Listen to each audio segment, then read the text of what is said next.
फाइयान किसके काल में भारत आया था? कौन बता रहा? कल पढ़ा था फाइयान किसके काल में भारत आया था? हाथ उठाओ जो बता रहे हो, बताना मत। फाइयान किसके काल में भारत आया? जो एमपीपीएससी दे रहा है सिर्फ वही बताना। हालांकि टॉपिक ये यूपीएससी का भी है, लेकिन 2026 तक बचे रहो। कब आया था उमंग? किस ईयर में? ईयर कौन बता रहा? 399 से 414। विक्रमादित्य तो उपाधि थी, नाम क्या था? चंद्रगुप्त सेकंड। ठीक है, अब हम कुछ इंस्क्रिप्शन देखते हैं जो गुप्ता पीरियड के इंस्क्रिप्शन है, अभिलेख। इतिहास में सबसे ज़्यादा अगर इंस्क्रिप्शन इंपॉर्टेंट है लिटरेचर के पर्सपेक्टिव से तो वो है गुप्ता पीरियड के। संस्कृत में इंस्क्रिप्शन मिला था, मंदसौर अभिलेख, ऐरण अभिलेख, तुमैन अभिलेख, सांची अभिलेख, उदयगिरी की गुफाएं, बराय भगवान का स्टैच्यू मिला था, मूर्ति। तो ये सब इंपॉर्टेंट है और ये आपके यूपीएससी के लिए भी इंपॉर्टेंट है, पहली बात। ठीक है, जिनको 26, 27, 30, 35 में देना है सबके लिए इंपॉर्टेंट है। तो पहला है मंदसौर अभिलेख, इसको देखते हैं। सबसे पहली बात तो संस्कृत का अभिलेख था, ये कल में देखा था हमने, संस्कृत का था। ये इस तरह से कुछ लिखा हुआ है। इसके बाद इसको क्या बोलते हैं? दशपुर अभिलेख भी, क्योंकि मंदसौर का पुराना नाम क्या था? दशपुर। रिलेट करना चीज़ों को, कोशिश ये करना क्लास का क्लास में ही याद हो जाए।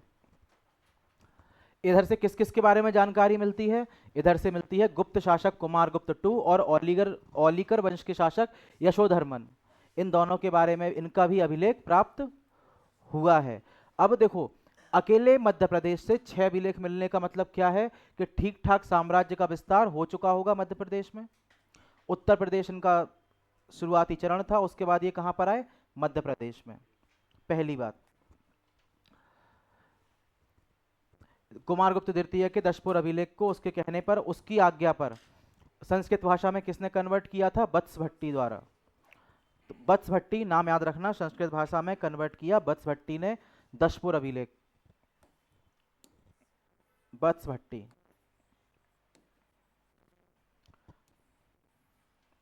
संस्कृत भाषा में। तीन चीजें हैं, दशपुर अभिलेख,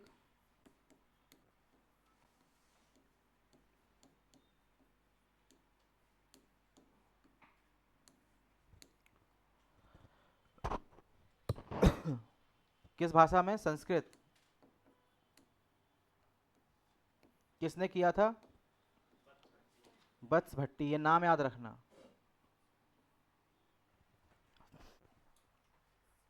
इसके बाद कुमारगुप्त टू के मंदसौर अभिलेख से जानकारी प्राप्त होती है कि इसके द्वारा एक सूर्य मंदिर का भी निर्माण कराया गया। एक सूर्य मंदिर का निर्माण भी कराया गया, ये उस मंदिर की मूर्ति है। ठीक है, मंदसौर में ये सूर्य मंदिर अभी भी है। इसकी दीवारों पर भी अब शिलाएं लगी हुई हैं जिन पर उल्लेख मिलता है इस शासन का। तो मंदसौर के दसपुर अभिलेख से किसका उल्लेख मिलता है? सूर्य मंदिर का। ये सूर्य मंदिर की मूर्ति रही। इसी अभिलेख से जानकारी मिलती है कि जब महाराष्ट्र में अकाल पड़ा था तब रेशम बुनकरों ने की एक शाखा कहां पर आके बसी थी? मंदसौर साइड। जब महाराष्ट्र में अकाल पड़ा था, रेशम की जो खेती करते थे, बुनकर थे जो, वो कहाँ के रह गए? दशपुर में। यही, अब आगे देखते हैं, चलो रुको। यहीं से पहला विज्ञापन निकला विश्व का। विश्व का पहला विज्ञापन काय का? संस्कृत में था, जो जिसमें किस चीज के लिए था? सिल्क की साड़ी के लिए। सिल्क की साड़ी का पहला विज्ञापन कहाँ मिला? यहां से। हाँ, आया समझ में? तो ये कब की बात है? आज से 2000 साल राउंड फिगर में देखें तो 2000 साल पहले विश्व का पहला विज्ञापन आप दे रहे हो संस्कृत में साड़ी, सिल्क की साड़ी के लिए।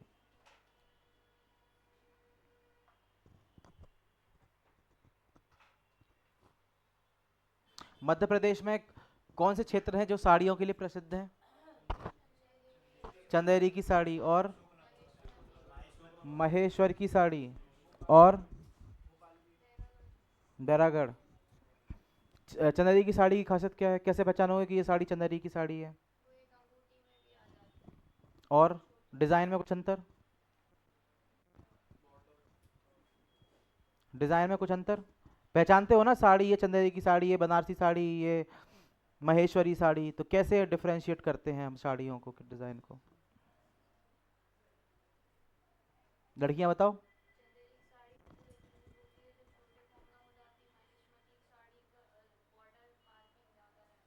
बॉर्डर क्या रहता है?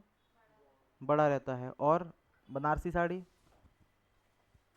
आपको तो पता होगा, बताओ फिर।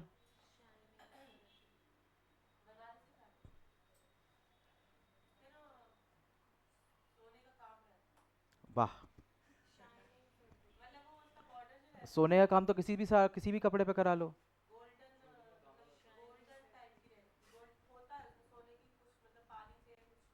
सोने का काम अगर बनारसी साड़ी पे होता तो मेरी मम्मी के पास होंगी 2-3 साड़ियाँ बनारसी, तो मैं यहाँ पढ़ा रहा होता। अगर बनारसी सोने की साड़ी का काम होता तो मैं इसमें पढ़ा रहा होता। पहले होता था, करा तो अब आप अभी भी लो, डिजाइन कराते हो ना आप, सोने के तार से करा लो, उसमें क्या है? कुछ एक काम करना, घर पे जाके इमेज देखना तीनों की, तो डिजाइन में कुछ अंतर दिखेगा। कपड़े में बनारसी सिल्क जो होता है ना, उसका कपड़ा अलग दिखेगा, हल्का सा।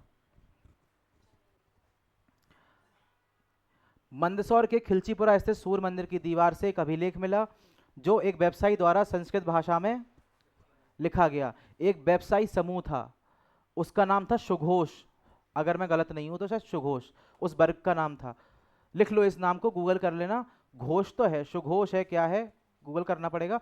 उसमें एक व्यापारी वर्ग था, जिन्होंने ये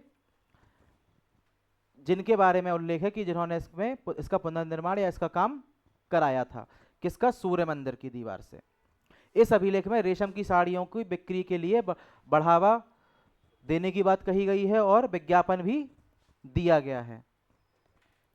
इसको दुनिया का पहला विज्ञापन माना जाता है, ये भी याद रखना इंपॉर्टेंट है। और एमपीपीएससी ऐसे ही फैक्ट पूछता है जो सुनने में इंटरेस्टिंग लगे, भले ही वो ये वाला ना, हाँ। तो ऐसा जरूरी नहीं है कि 21 में आया तो दोबारा नहीं आएगा। जो 21 में आया था उसके ऑप्शन पढ़ना ध्यान से, उनके ऑप्शन को पढ़ के याद रखना, उनके ऑप्शन से क्वेश्चन बन सकता है। क्योंकि एमपीपीएससी में के पेपर उठा के देखोगे तो तुम्हें जो क्वेश्चन मिलते हैं वो कहीं ना कहीं प्रीवियस ईयर के पेपर के क्वेश्चन में जो ऑप्शन रहते हैं उनसे उठाए हुए होते हैं।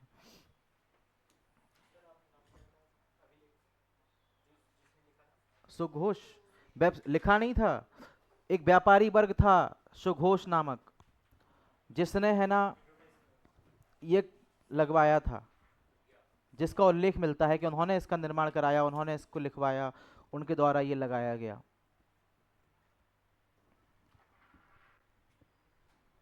इस काल में अगर क्वेश्चन सबसे ज़्यादा बन सकते हैं तो आपके इसी वाले पार्ट से बन सकते हैं। और ये तो आपके हाथी गुम्फा अभिलेख, ये सब तो आपके यूपीएससी भी पूछ चुका है। ठीक है। इसका आता है तुमैन अभिलेख। इसको ग्वालियर के म्यूजियम में ये रखा हुआ है, अभी जब ग्वालियर के म्यूजियम जाओगे तो ये मिलेगा।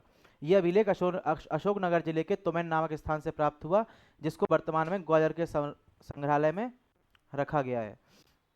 ये शासक कुमारगुप्त द्वारा बनवाया गया था, जिसमें सूर्य शरतकालीन सूर्य की भांति प्रिय बताया गया है स्वयं को। स्वयं को उसने क्या बताया है? शरदकालीन सूर्य की भांति प्रिय। ठीक है, ये इंपॉर्टेंट है। शरद की भांति शरदकालीन सूर्य की भांति प्रिय है, ये इंपॉर्टेंट है। बाय कुमारगुप्त। कुमारगुप्त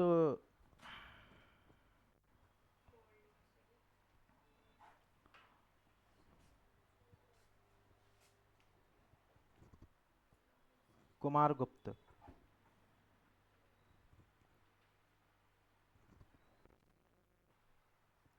कुमार, अच्छा उसमें तो कुमारगिरी था वो का कैरेक्टर का नाम चित्रलेखा में। नहीं पढ़ा?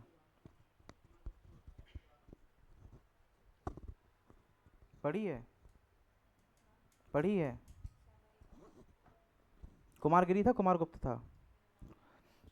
एक बार दो शिष्य होते, एक शॉर्ट स्टोरी सुनाता हूँ। पढ़ी है तुमने पीछे? ऐसे से क्या कर रही? दो शिष्य होते हैं एक बार, वो अपने गुरु से पूछते हैं, गुरु जी, तुम लोगों ने सुनी है शायद ये स्टोरी, गुरुजी पाप और पुण्य क्या होता?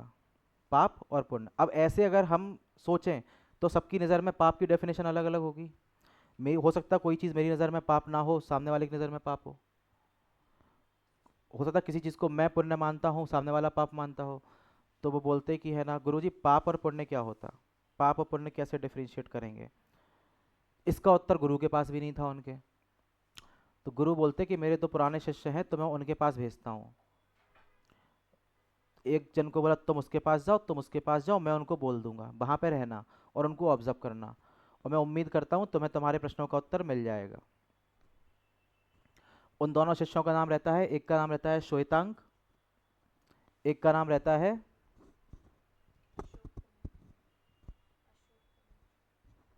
एक का नाम रहता है श्वेतांग और एक का नाम रहता है, दो शिष्य थे, दोनों जाते हैं। अब वो किसके पास जाते हैं? अपने गुरु के पुराने शिष्यों के पास। उनमें से एक शिष्य चंद्रगुप्त मौर्य के दरबार में, मगध में दरबार में था, समाज में उसकी प्रतिष्ठा थी, मान सम्मान था। और दूसरा जो शिष्य रहता है उसका नाम रहता है कुमारगिरी, वो योगी होता, जो जंगल में रह के तपस्या करना, अध्यात्म, उस टाइप से। तो दोनों बट जाते हैं शिष्य, एक इनके यहाँ एक उनके यहाँ। तो कैरेक्टर का नाम सर्च करना जरा इसके।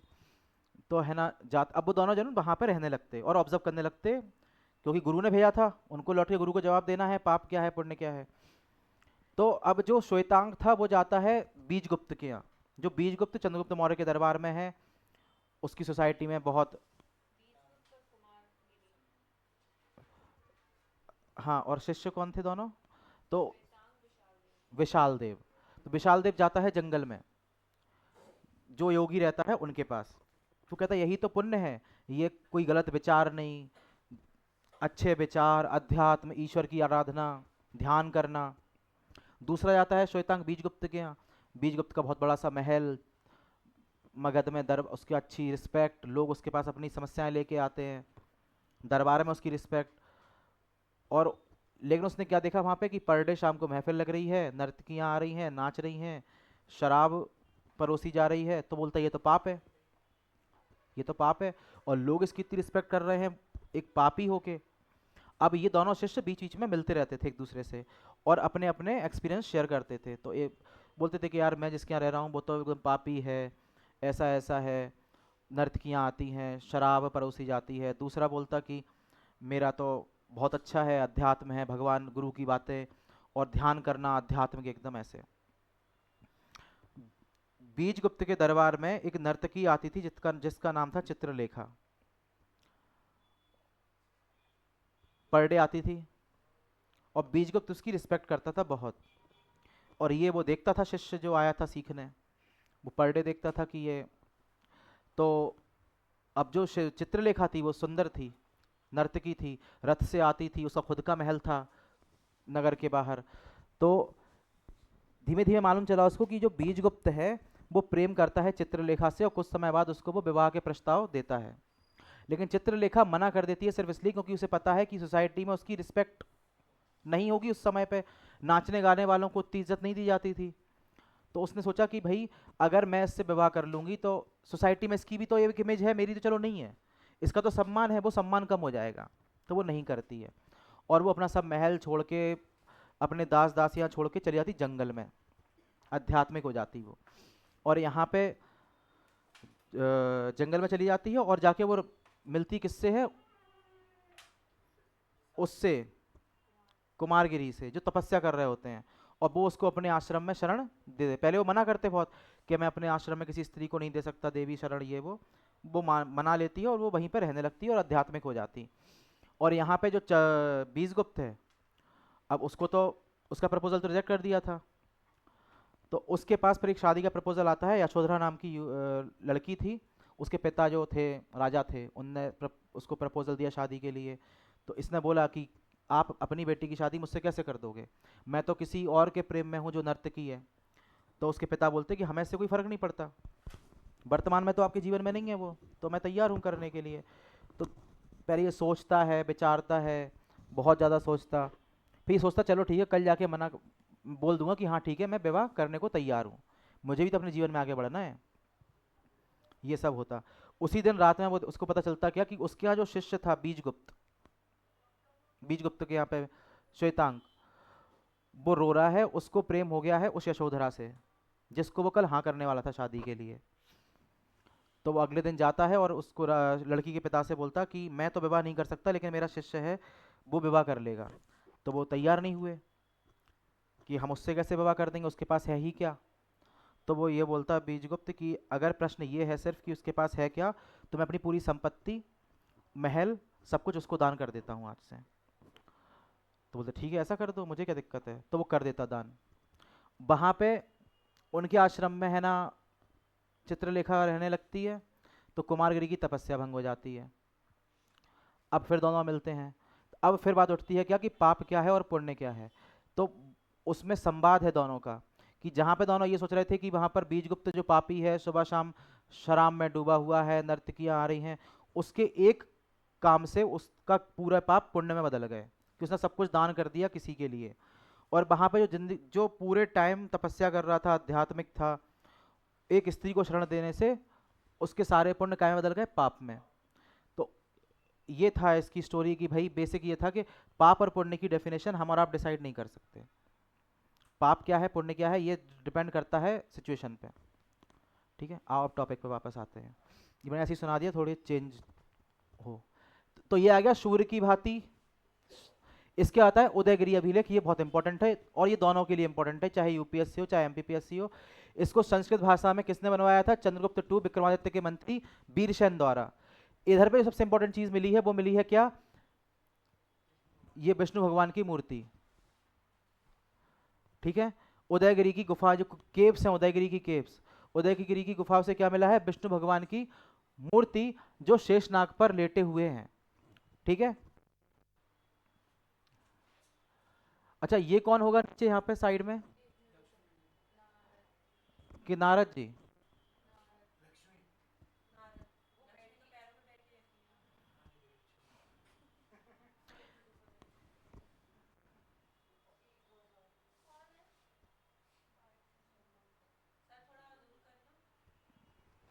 पहचान जाओगे क्या तुम लोग? लो,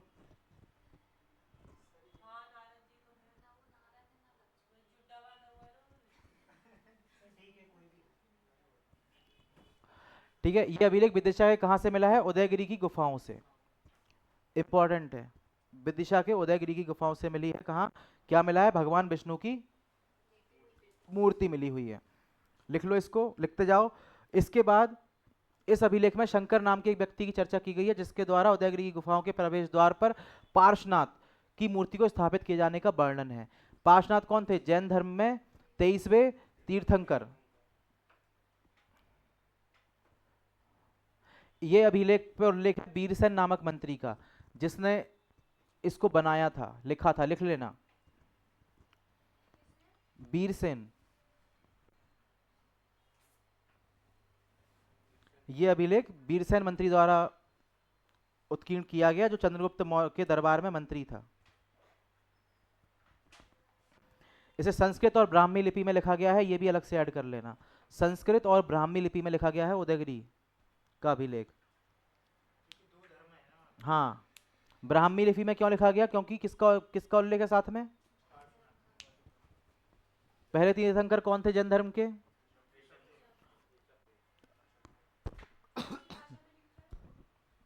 संस्कृत और ब्राह्मी लिपि। इस अभिलेख में लिख लेना विष्णु और शिव की प्रशंसा की गई है।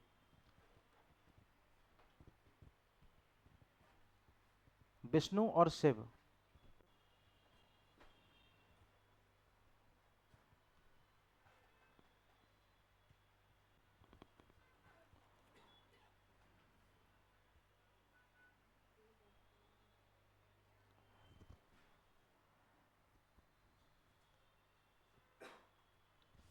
इसमें एक चीज और मिली है क्या? इसमें उल्लेख है बराह अवतार का। किसका? बराह अवतार। बराह अवतार किसका था? भगवान विष्णु का। क्या थी इसके पीछे स्टोरी?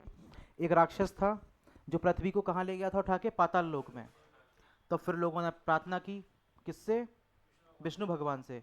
विष्णु भगवान बराह अवतार का रूप लेकर आए और वो पाताल लोक में गए, दानवों से युद्ध किया और वापस से अर्थ को, पृथ्वी को ऊपर लेकर आए। आया समझ में? तो इसमें बेसिकली ये कहानी क्यों है, इसके तीन मतलब हैं। पहला, विष्णु कौन? प्रिजर्वर, संरक्षक करता, पृथ्वी को बचाने वाले। फिर से वही थ्योरी आई जो हमने उस दिन पढ़ी थी फिलोसफी के थ्रू, ब्रह्मा विष्णु महेश। ब्रह्मा तुम लोग को बताया था ना, Brahma is a creator, Vishnu is a preserver और शिव इज अ डिस्ट्रॉयर।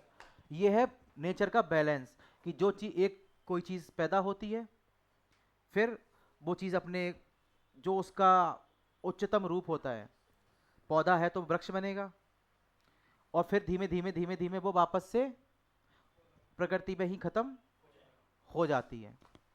ये इसका मीनिंग है। आया समझ में? फिलॉसफी है कि नहीं है?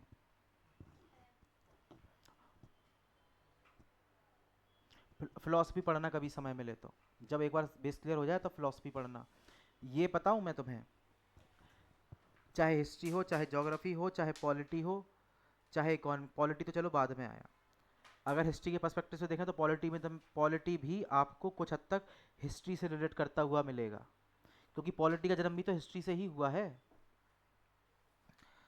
जब एक बार बेस क्लियर हो जाए, और जिनका है, जिन लोगों का है, सब लोग कुछ सब्जेक्ट ज़रूर पढ़ना। इसलिए लोग बोलते हैं कि सिविल सर्विसेज के लिए एग्ज़ाम दो या ना दो, सीरियसली उसका सिलेबस पढ़ना चाहिए, क्योंकि इसका सिलेबस आपको इतना समझदार तो बना देगा कि आप सोसाइटी में जो चीज़ें सही हैं और गलत हैं उनके बीच में डिफ्रेंशिएट कर पाओ। क्योंकि कई बार क्या होता, कुछ चीज़ें गलत होती हैं लेकिन वो हम उनको बचपन से देखते हुए आ रहे हैं, तो हम उनको फॉलो करते जाते हैं। ज़रूरी है धर्म की चीज़ें हों, हर चीज़। और कई चीज़ें अच्छी होती हैं लेकिन हमको समझ में नहीं आता, पता नहीं चलता, हम उनको वैल्यू नहीं कर पाते। ठीक है। उदयगिरी से चंद्रगुप्त टू विक्रमादित्य के एक अन्य सामंत सनकानिक महाराज का भी अभिलेख प्राप्त हुआ है, यानी कि इनके जो सामंत थे सनकानिक महाराज, इनका भी उल्लेख मिला है। उदयगिरी पूरा हुआ, अब आता है आपका एरन इंस्क्रिप्शन। भानुगुप्त का अभिलेख भी बोलते हैं इसको, 510 ईस्वी में बनाया गया था। भानुगुप्त पता है ना कौन? एरन अभिलेख सती प्रथा का उल्लेख मिला था, कल बताया था मैंने। पत्नी सती हुई थी। खोज किसने की थी? कृष्णदत्त वाजपेयी ने 1960-61 में। ठीक है ना, 60 साल पहले की बात होगी। इस अभिलेख से पता चलता है कि भानुगुप्त का सेनापति गोपराज हूणों के विरुद्ध युद्ध कर रहे थे और भानुगुप्त की ओर से लड़ते हुए वीरगति को प्राप्त हुए और उनकी पत्नी अग्नि में जलकर सती हो गई। इसमें कैरेक्टर के नाम लिख लो।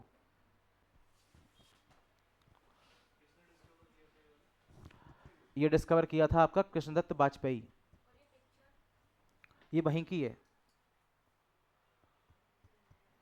इस पर लिखा हुआ है पूरे में। अच्छा, भोजपुर गए हो? भोजपुर सोचा कभी कि भोजपुर का मंदिर है, कितने साल पुरानी बात है, और वो पहाड़ी पे है। मतलब अब तो सड़क से जाते हो तब भी चढ़ाई मिलती है, जब सड़कें नहीं बनी होंगी तब तो वो और ऊंचाई पे रहा होगा। वहां तक इतने भारी पत्थर लेके कैसे गए होंगे? हाथी पहाड़ पे चढ़ जाएगा? चढ़ जाता हाथी पहाड़ पे? न- कैसे चढ़ जाएगा हाथी पहाड़ पे?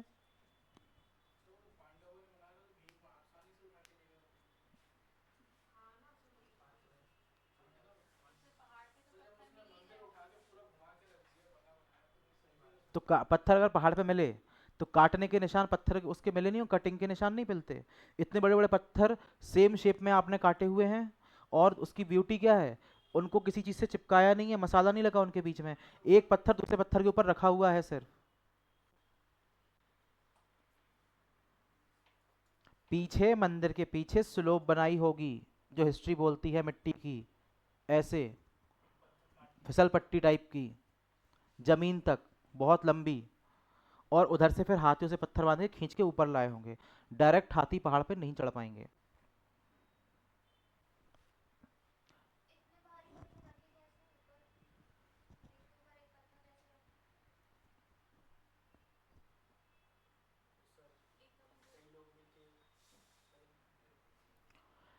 देखो कैसे रखे होंगे, ऐसा होता है, हाथी से बांध दिया, हाथी से एक सिरा बांध दिया पत्थर से, किसी चीज से, और बीच में तुम है ना कुछ ऊंची चट्टान जैसी बना दो, चाहे पत्थर की या लकड़ी की।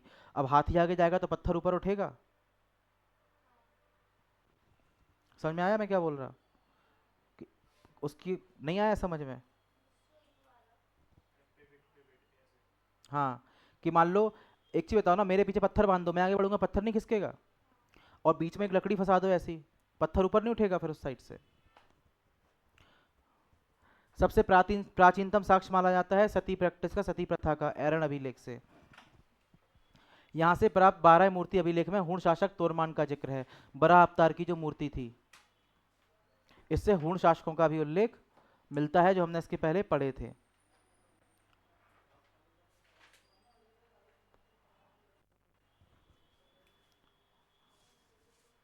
इसके आता है सांची अभिलेख। अमर कारदब चंद्रगुप्त द्वितीय विक्रमादित्य का सेनापति, ये नाम पढ़ा था कल हमने, अमर, जिसने सांची पे अधिकार किया था जाके। दो लोग थे, कौन कौन? अमर और वीरसेन। एक ने सांची पे किया था और एक ने कहा किया था? विदिशा और उदयगिरी। सांची क्षेत्र में गुप्त शासकों के आधिपत्य की जानकारी मिलती है किससे? सांची अभिलेख से, कि हाँ गुप्ताज यहाँ पर रूल किए थे या उनका इंटरफेरेंस यहाँ पर था। यहाँ से एक अभिलेख और मिलता है जिससे आर्य संघ को हर्षस्वामी द्वारा दान किया गया था। यानी कि आर्य संघ, सांची का क्या नाम था पुराना ऐतिहासिक नाम? काकनाद बाट, काकनाद बुट। किसका था सांची का पुराना नाम? यहाँ पे आर्य संघ को हर्षस्वामी द्वारा दान किया गया। आर्य संघ मतलब शशांक क्या होगा? आर्य संघ को दान किया गया था हर स्वामिनी द्वारा, ब्राह्मणों द्वारा दान किया गया। इसके आता है आपका ये तो हो गया। इसका आता है सुप्पिया अभिलेख। ये अभिलेख कहाँ है? रीवा में, जिसमें गुप्त शासक स्कंद गुप्त की जानकारी मिलती है। किसकी? स्कंद गुप्त की। ठीक है, स्कंद गुप्त की जानकारी मिलती है और इससे गुप्त शासक घटोत्कच से लेकर गुप्त वंशावली प्राप्त होती है। अच्छा, ये जो सुप्पिया अभिलेख है ना, ये पता क्या बोल, अच्छा एक चीज था, गुप्ताज का फाउंडर कौन था? श्रीगुप्त। लेकिन ये बोलते हैं कि ये घटोत्कच नाम का व्यक्ति थे जो इसके फाउंडर थे, लेकिन हिस्ट्री उसको नकारती है ये बोल के कि शायद उनका ही उपनाम ये रहा होगा, क्योंकि मैक्सिमम एविडेंसेस में कौन मिलता है फाउंडर? श्रीगुप्त। तो जो मैक्सिमम एविडेंसेस में मिलता है हम उसी को मान के चलते हैं, इतिहास उसी को मानता है।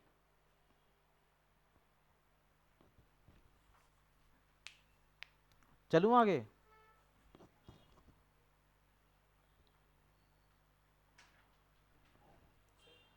इसके बाद आपका ऊपर नीचे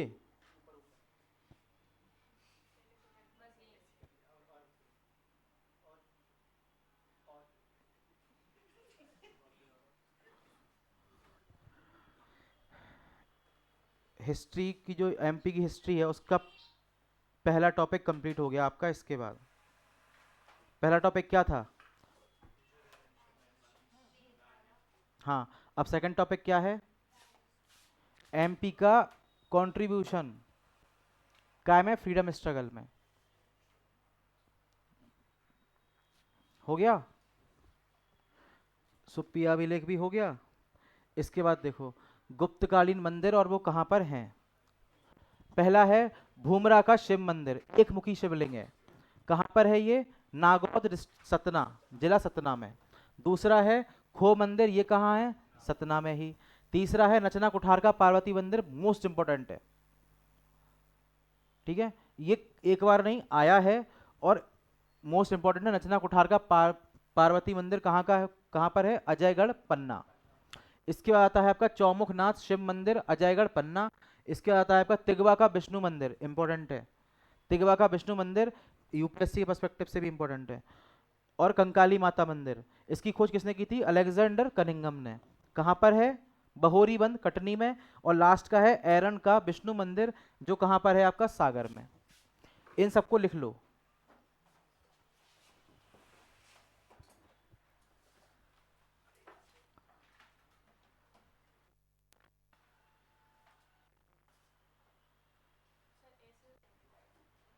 कहाँ को हो जाऊं मैं?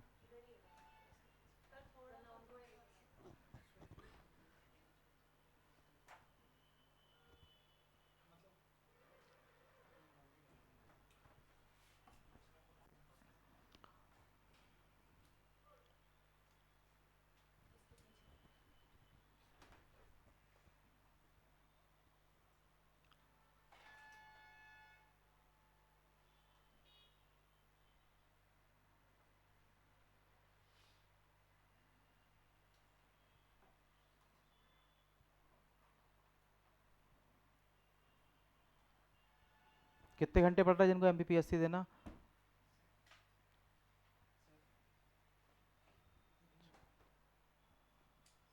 50 दिन बचे अब तो गिनती के।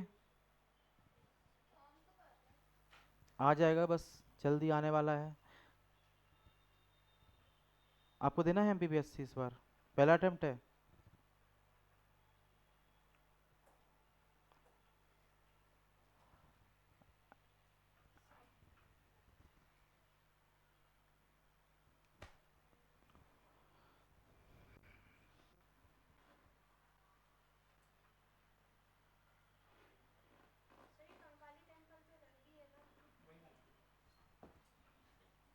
यहाँ पे है, कहीं पे है, यहाँ पे है ना? बड़ा मंदिर है क्या? फेमस है?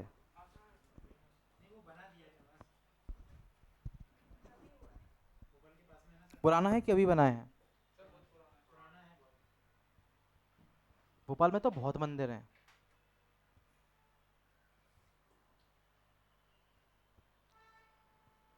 इतने मंदिर मैंने और किसी सिटी में नहीं देखे। अरे ऐसे नहीं, जैसे सिंगल लाइन में 3 किलोमीटर में पता चला 10 मंदिर हो, 15। उज्जैन में देखो बनता है वो तो, है। उज्जैन है, बनारस है। बनारस गए हो? कोई नहीं गया? कौन कौन गया? आप? हरिश्चंद्र घाट देखा है? मणिकर्णिका घाट देखा? यूट्यूब पे? मणिकर्णिका, बनारस। नाम रख दिया होगा, ओरिजिनल घाट मणिकर्णिका है।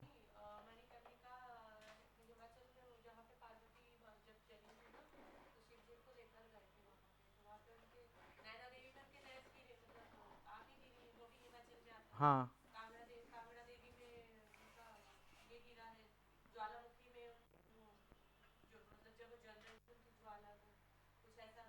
पार्वती नहीं, सती।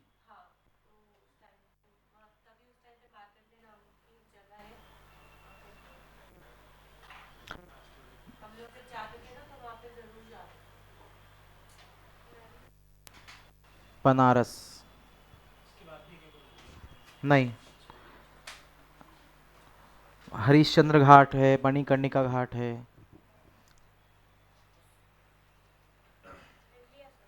लिख लिया? आपकी ये स्लाइड टॉपिक कंप्लीट हो गया। राजा हरिश्चंद्र की कहानी पढ़ी है? स्कूल में पढ़ी होगी ना? किसने पढ़ी? झूठ नहीं बोलते, बस ये पता। लास्ट वाला ये था।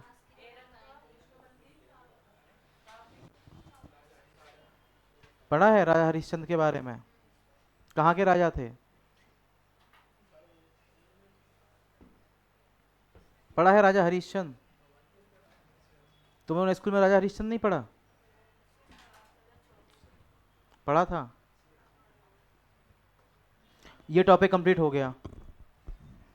ठीक है, अब इसके बाद होगा कल से नया टॉपिक स्टार्ट, सेकंड वाला, मध्य प्रदेश का योगदान स्वतंत्रता आंदोलन में। ठीक है, चलो ठीक है। क्या राजा हरिश्चंद्र का?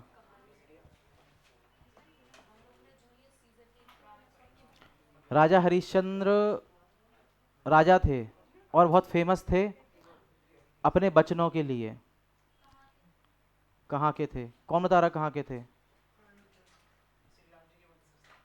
हम्म, वही बनारस, और वो राम भगवान के वंशज थे। अच्छे लोग यूपी में ही होते हैं बेटा। तुम यूपी से हो? कहाँ से हो? तुम अच्छे यूपी से नहीं हो। क्या बोलते हैं, राजा हरिश्चंद्र थे, वो फेमस थे अपने बचन के लिए। हाँ, मैं डिटेल में नहीं आ रहा, मैं शॉर्ट में सुना देता हूँ। तो एक बार है ना, एक ऋषि गए राजा के दरबार में। बोले, राजा मैं आपसे कुछ मांगता हूँ, आप दोगे? राजा बोले कि कैसी बात करते हो आप आदेश करो, मैं दूंगा। तो राजा ने, वो ऋषि ने उनका राज्य मांग लिया था। और राजा ने अपना राज्य दे दिया। तो क्या कहते, नहीं, राजा ऋषि बोले कुछ मांगा आप दोगे, बोले हाँ। तो राजा से उन्होंने, राजा बोले कि है ना, अपने दरबारियों को बोला कि इनको खजाने में से कुछ स्वर्ण के सिक्के ला कर दे दो। पहले उन्होंने दरबार मांग लिया, पूरा राज्य मांग लिया, उसके बाद बोले कुछ मुद्राएं दो। तो राजा ने बोला अपने मंत्री को कि है ना, इनको कुछ मुद्राएं दान दी जाए। तो ऋषि बोले कि आपने पूरा राजदान कर दिया, तो मुद्राएं तो उसी में आ गई, वो तो वैसे भी मेरी हैं। तो राजा बोले कि ठीक है, आप रुकिए, मैं आपको लाता हूँ व्यवस्था करके। तो राजा चले गए, और राजा जाके उस शहर के चौराहे पर खड़े हो गए और उन्होंने भीख मांगनी स्टार्ट की। अब राजा को कोई भीख ना दे, राजा दिन भर खड़े रहे, शाम हो गई, किसी ने भीख नहीं दी। तो शाम को, अब वचन तो दे दिया था कि दूंगा, शाम को राजा ने क्या किया, अपने एक व्यापारी को अपनी बेटी, अपनी पत्नी और पुत्र दे दिया, बदले में कुछ मुद्राएं ले ली और ऋषि को दे दी। ऋषि चले गए लेके। अब पत्नी और बच्चे को एक व्यापारी ने ले लिया, वो उनसे घर के काम कराने लगा। और है ना, राजा खुद जाके और एक शमशान घाट में नौकरी करने लगे कि जो मुर्दे आते थे उनको जलाने की व्यवस्था करना, लकड़ी की व्यवस्था करना, उनसे कर वसूलना वसूलना, ये सब करने लगे राजा। कुछ समय बाद की बात है, फिर एक बार है ना, अब राजा को पता नहीं मेरी पत्नी कहाँ है, किस अवस्था में है ना, पत्नी को पता। कुछ समय बाद उनके बेटे को एक सांप ने काट लिया। तो पत्नी उसकी, वो उसकी मृत्यु हो गई। पत्नी उसकी उसके शव को लेकर शमशान घाट पहुंची। तो राजा ने बदले में कर मांगा, तो बोली कि देने के लिए तो कुछ नहीं है। तो राजा बोले, हरिश्चंद्र बोले कि है ना, ऐसा नहीं हो सकता, क्योंकि मैं अपने उसके साथ है ना वो नहीं कर सकता अन्याय, मेरा काम है कर लेके श- शव को वो देना, तो कुछ तो देना पड़ेगा आपको देवी। और फिर है ना, क्या कहते, इतने में वो पहचान गए अपनी पत्नी को और अपने पुत्र को, वो पहचान गई उनको। तो वो रोने लगे, लेकिन तब भी वो नहीं पिघले, बोले कि नहीं, आपको देना तो पड़ेगा, क्योंकि मेरा कर्तव्य है ये, मैं अपने कर्तव्य से तो नहीं हट सकता। तो फिर उन्होंने अपनी साड़ी का आंचल फाड़ के दे दिया, बोले देने के लिए मेरे पास यही है, इसके अलावा कुछ नहीं है। तो फिर है ना, उसके बाद उन्होंने फिर अग्नि दी। इतने में फिर कहते हैं स्वर्ग से देवताओं ने फूलों की बारिश की, ऋषि आ गए, बोले हम तुम्हारी परीक्षा ले रहे थे, और पूरा राज्य उनको दान वापस दे दिया। तो ये थी राजा हरिश्चंद्र की कहानी। वो दोबारा से जीवित हो गया, वो तो देवताओं ने किया था अकॉर्डिंग टू माइथोलॉजी। दे नहीं पाया, उसके पहले देवता आ गए ना, कि उन्होंने बोले कि मैं तो लूंगा। तो उन्होंने अपने साड़ी का आंचल फाड़ के दे दिया कि यही है देने के लिए। उन्होंने वो स्वीकार भी कर लिया। हाँ, जो भी, वही। उसके बाद अब बनारस में ये परंपरा है कि एक है हरिश्चंद्र घाट, एक है मणिकर्णिका घाट। तो जो हरिश्चंद्र घाट है वो उनके ही नाम पर है, कहते हैं यहाँ पर ही उन्होंने वो काम किया था। अब अभी भी वहां पर ये है, जैसे कि ये कहते हैं कि बनारस में जिसकी मृत्यु होती है वो सीधा मोक्ष को जाता है। तो जैसे बनारस में कुछ घर, कुछ होटल हैं, शांति भवन नाम से जो चलते हैं, ट्रस्ट चलाते हैं, वो इसलिए हैं कि जिनको अपना लगता है कि हमारा समय अब अंतिम समय आ गया, वो जाके वहाँ रह सकते हैं। लेकिन 15 दिन का ही ऐसा कुछ क्राइटेरिया है, इतने ही दिन में अगर आपकी मृत्यु हो गई तो ठीक है, वरना वो आपको बाहर कर देते हैं, वो निःशुल्क होता है पूरी तरह से।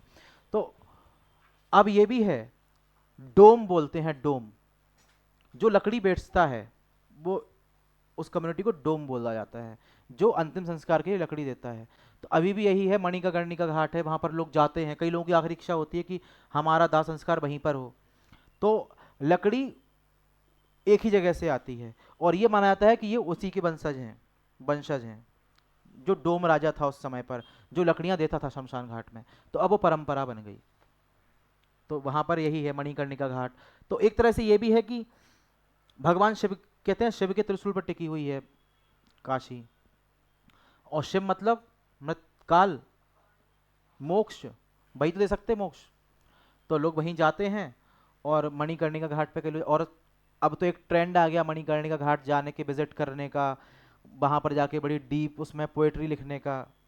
लेकिन उसका मीनिंग यही है कि वो एक इकलौती जगह है जो आपको मृत्यु सिखाती है, कि मृत्यु को देखो आप, और वो दुखी होने की चीज़ नहीं है, वो आपके इस जीवन का अंत समय है, उसको स्वीकार करो। तो ये है वहाँ का कंसेप्ट राजा हरिश्चंद्र का से। लाइन से हैं, बहुत सारे घाट हैं। लाइन एग्जैक्टली मुझे याद नहीं, नंबर याद नहीं आ रहे कितने घाट हैं, लेकिन हरिश्चंद्र घाट है, मणिकर्णिका घाट है, बहुत सारे घाट हैं लाइन से। सबसे ज़्यादा शव जलाए जाते हैं मणिकर्णिका घाट पे, ऐसा है।